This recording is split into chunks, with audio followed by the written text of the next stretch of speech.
The ring on my finger wasn't the ring they thought it was. And that single truth was about to unravel 3 years of lies, manipulation, and a family conspiracy that had cost me everything, except the one thing they never knew I had.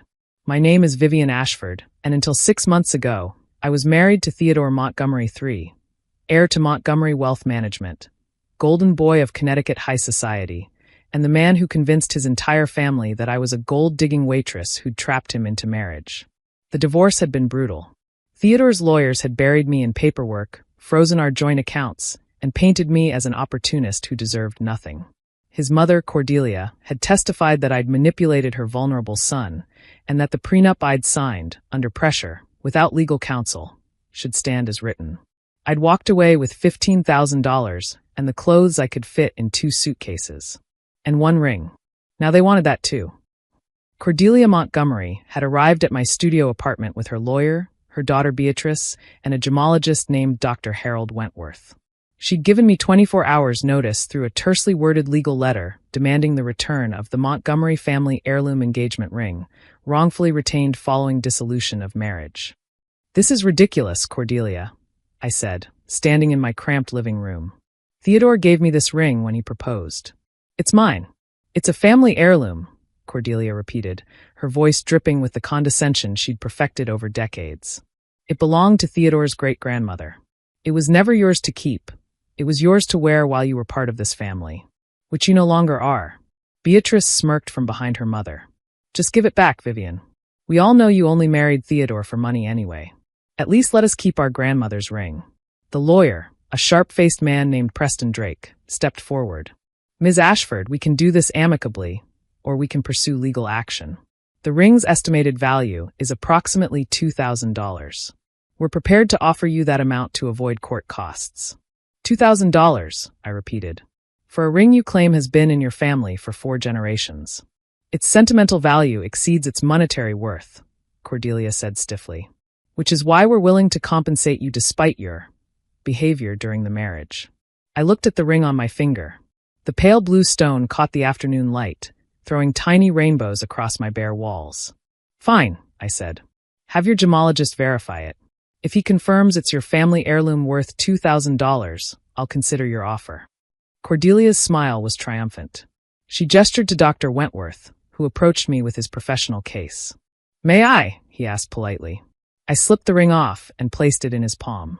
Dr. Wentworth was a professional. He'd been examining gemstones for 30 years and had credentials from the Gemological Institute of America that most jewelers could only dream of. Cordelia had clearly hired the best to ensure this process was beyond dispute.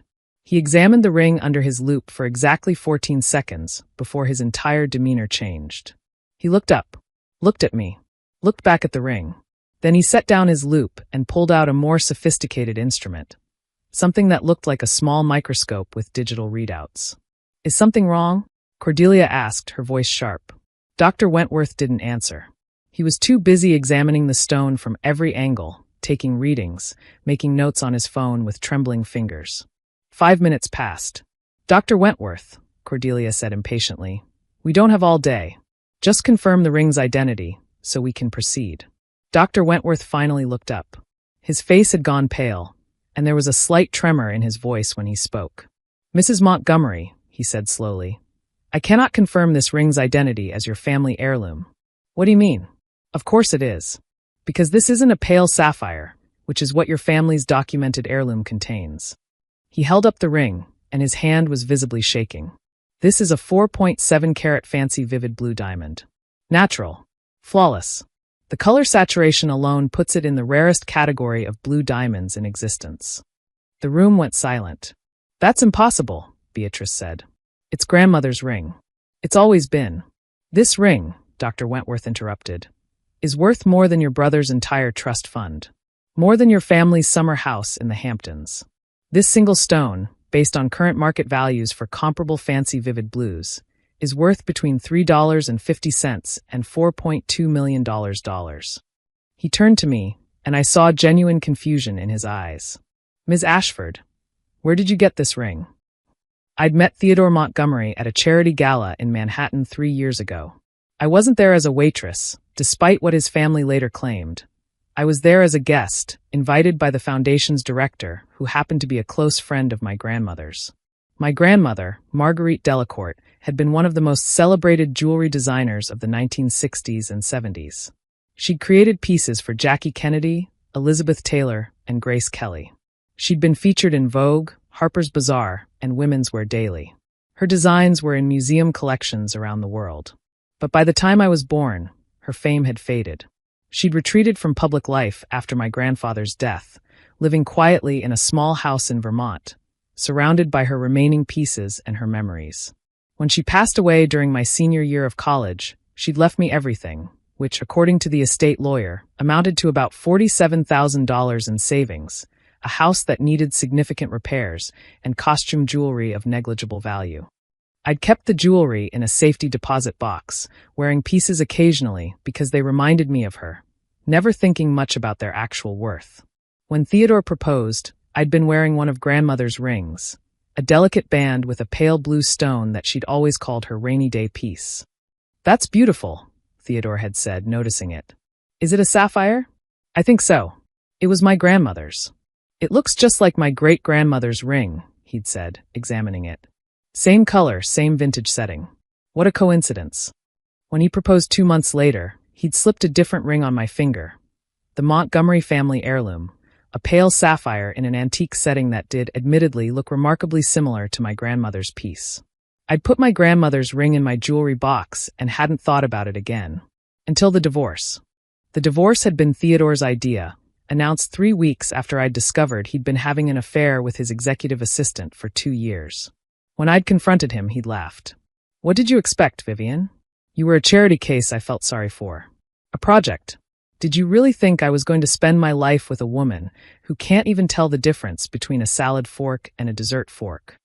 The cruelty had been breathtaking, and it had only gotten worse once lawyers were involved. Theodore's family had closed ranks. They'd testified that I was unstable, that I'd married Theodore for money, that I'd contributed nothing to the marriage.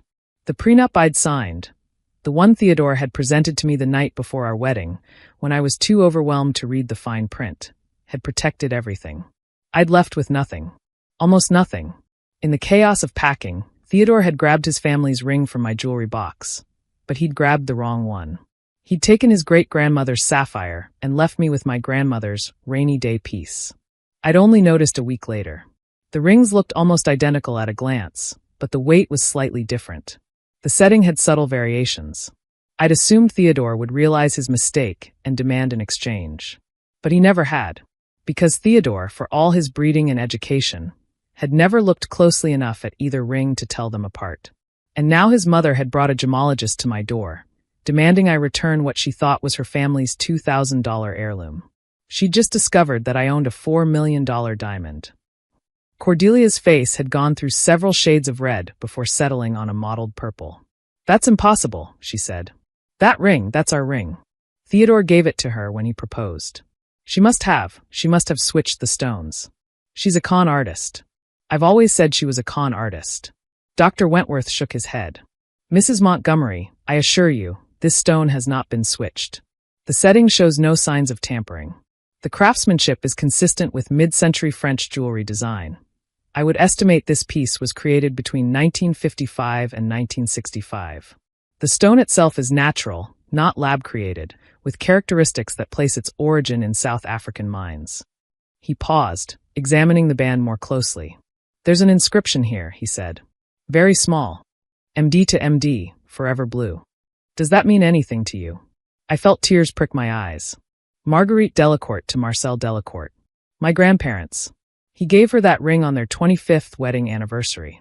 Dr. Wentworth's eyes widened. "Marguerite Delacourt? The jewelry designer? My grandmother.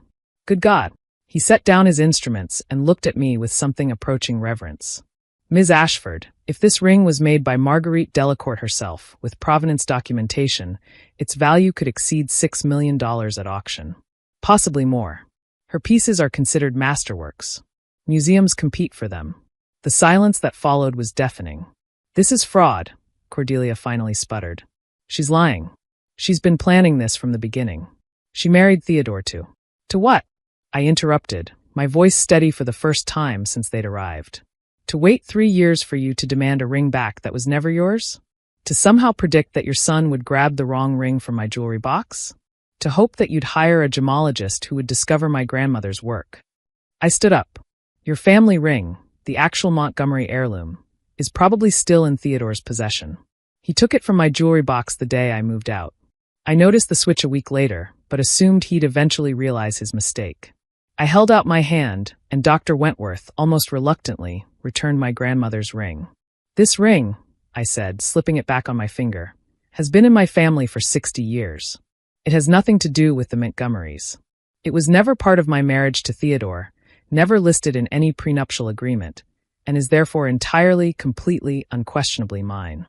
I turned to Preston Drake, whose legal confidence had evaporated entirely.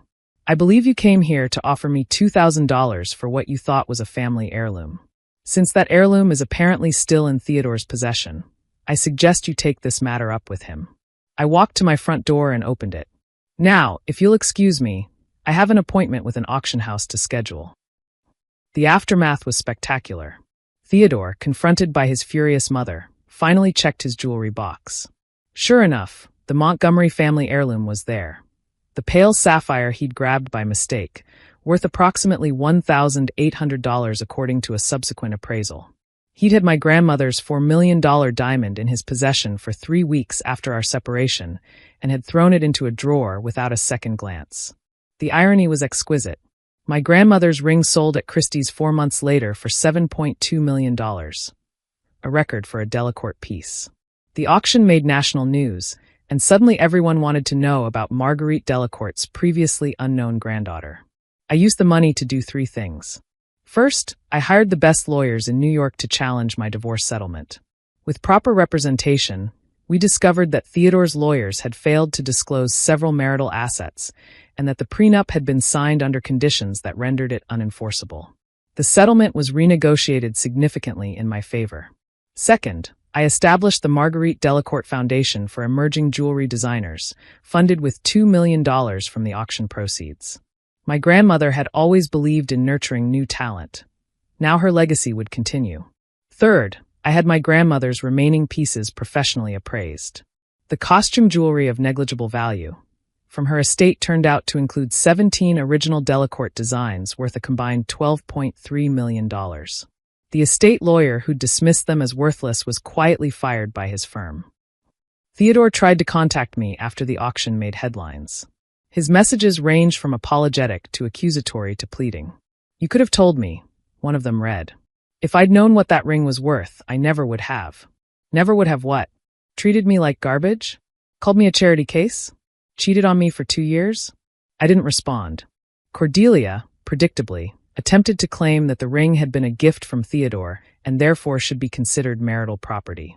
Her lawyers quickly informed her that this argument had no legal merit whatsoever, especially since I had documentation proving the ring's provenance, and her own gemologist had testified that it was clearly not the Montgomery heirloom. She sent me a letter 2 months after the auction. It wasn't an apology. Cordelia Montgomery would never apologize, but it was an acknowledgement of sorts. I may have misjudged your background, she wrote. Your grandmother was clearly a woman of considerable talent. I framed the letter and hung it in my new apartment. A penthouse overlooking Central Park that cost more per month than Theodore's family had offered me for my worthless ring. Last month, I attended my first major society event since the divorce, a charity gala for the Metropolitan Museum of Art. I wore a vintage Delacourt necklace that my grandmother had created for a European princess in 1968. Theodore was there with his new girlfriend, a woman who I noticed bore a striking resemblance to me 3 years ago. Young, eager, impressed by his family name. When he saw me, his face went pale. When he saw the necklace, he went paler. I smiled graciously, accepted a glass of champagne from a passing waiter, and walked right past him without a word. Some conversations don't require words. They thought I was a gold digger who'd trapped their precious son. They demanded I return their $2,000 family heirloom. The gemologist found a $7.2 million masterpiece that had been in my family for 60 years. My grandmother always said that ring was for a rainy day. She just never told me it would buy me an umbrella factory. And that's the only inheritance that matters. Not money, not status, not family names. The people who truly love you always find a way to take care of you, even from beyond the grave.